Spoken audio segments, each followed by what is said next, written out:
Hey guys, I've got major spoilers for you all, and it's going to give you an idea of what is going to happen in the coming episodes of Dragon Ball Super.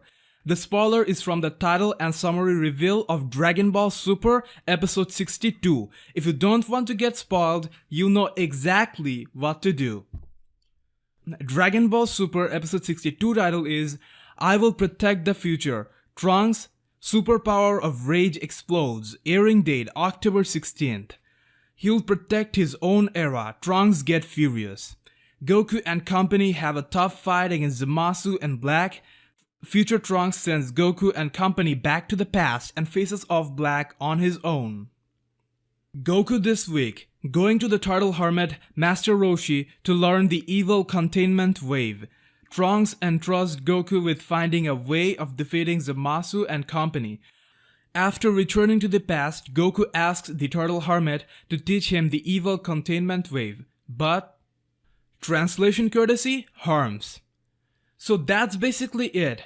Though the reveal is from episode 62 preview summary, we might get the majority of this in episode 61, as episode previews tend to include a part of the plot from the last episode to not give away too much. We know the Zamasu in the future is immortal, and attacks were having no impact on him. Future Trunks attacked him with his sword and then with a full-powered final flash, but didn't really damage him.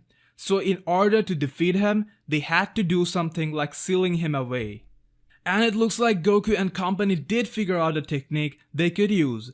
It is the Evil Containment Wave, otherwise known as Mafuba, which was introduced way back in Dragon Ball King Piccolo Saga.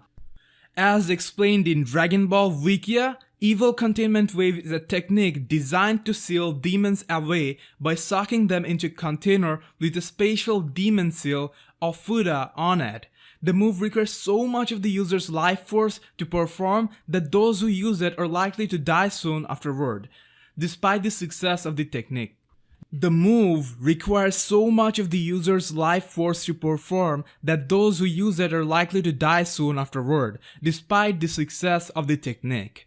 The technique was first successfully implemented by Master Mutaidu against King Piccolo. After King Piccolo's second coming, Master Roshi and Tien both attempted the move but failed to do it perfectly. We also see Kami trying this technique on Piccolo Jr., but Piccolo reversed the move and sealed Kami. That was the last time we saw this technique in the anime. The entire Dragon Ball Z series never even mentioned this technique. Now, after all this time in Dragon Ball Super, we the fans might just be fortunate enough to see this classic move getting used once again. Out of all these things, I'm most excited and happy about Master Roshi becoming relevant again. I don't know how you guys feel, but I have been waiting for this for a long time. I even made some fun theories as to how Roshi could get involved in Super again, but the way the plot was progressing, I never thought it would actually happen. And I'm so happy I can't literally express it in words. Master Roshi, from being the strongest human on Earth, making Goku who he is today, defeating Goku in the martial arts tournament, totally got turned off in the later part of the series. I had a hard time accepting that, because Roshi is one of my most favorite characters ever. Now, I understand that Roshi's involvement might be very short. I don't imagine it would take long for Goku or any other Z fighters at this point of time to learn the containment wave. Even back in the Dragon Ball days, Tien learned it after watching Roshi performing it only for once. He had to train though, but Goku is a quick learner, so let's see how it plays out. Anyways, I'm satisfied with even this much involvement of Roshi. DBS is really raising its standard. First they gave some spotlight to Yajirobe, and now Roshi. I hope Krillin, Tien, Piccolo, and others will also get some moments soon. However, at the end of the summary, there's a but, hinting there would be some kind of complexity. What could it be? I think it could be like to learn the move, you have to see it getting used. But there's no way to do that currently. Or the negative side of the move might be brought up, that is, if this technique is used, the user is most likely to die. Now, you could argue that Goku is so strong and has so much life force that he wouldn't die. But it's not King Piccolo but Zamasu, and Zamasu is not only strong but also immortal. Now, I don't know how exactly this works, but sealing down an immortal enemy who keeps regenerating could be a harder task, and assumable Goku Black would be trying to interfere. So if a situation arises that they think the user will die, I doubt they would be ready to let Goku go, as Goku is the strongest member of the squad and might be required later on, so someone else could learn it.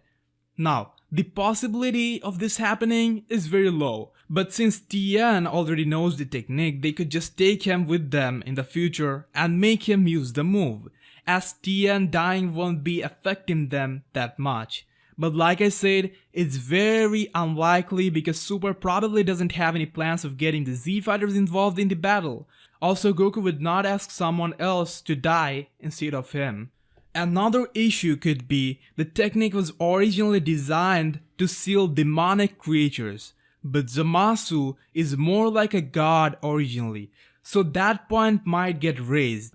However, I think Zamasu now has evil ki for doing all that he is doing and can be sealed using this technique. Also in episode 60, we see Beerus and Whis opt to stay on Earth and wait to see how things turn out in the future, so I wonder what they will do when Goku and Vegeta return with the bad news. This also probably confirms that future Master Roshi is either dead or untraceable. In the Cell Saga, Master Roshi was never shown getting killed. He was hiding underwater in a submarine. However, we don't see him in Super. So unless he appears out of the blue in the future and does the technique himself, he's probably dead, which is why Goku and Vegeta had to come back to the past. Now, in the future timeline, it looks like Trunks is taking on Black and Zamasu all by himself. The preview summary only clearly mentions that Trunks will fight Black while Goku and Vegeta will seek for a solution from the past. I think this is kind of contradictory. How can future Trunks take on Super Saiyan Rose Goku Black all by himself? Especially since Black defeated Vegeta and Goku in their SSB form. I think we have all kinds of hints suggesting that Trunks will get a new transformation. If he doesn't, that would be even weirder, and to be honest, wouldn't make any sense. Transformation is the only thing that could make it seem a bit legit. Even though we don't know what type of transformation it is going to be, I personally don't want or don't think it will be Super Saiyan Blue. Because I think God form should be something exclusive to Goku and Vegeta. I also believe it would be an awful idea if everyone starts becoming a god. That takes the value away from the word alone. So, I think Trunks will have his own brand of transforming, and that path could later be followed by other half-blooded Saiyans.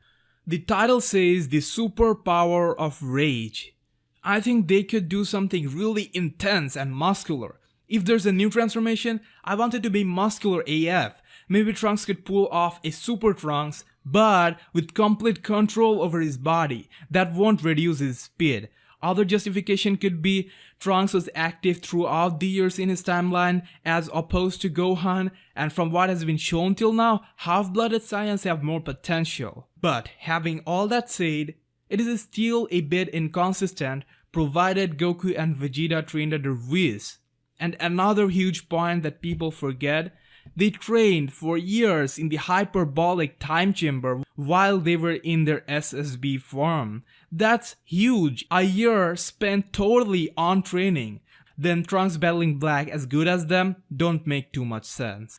You can also check out my Dragon Ball Super episode 61 preview breakdown, where I predict how Zamasu switched bodies with Goku in details. Bless the comment section with your opinion down below. Join us on Facebook, link attached in the description. See you in the next video.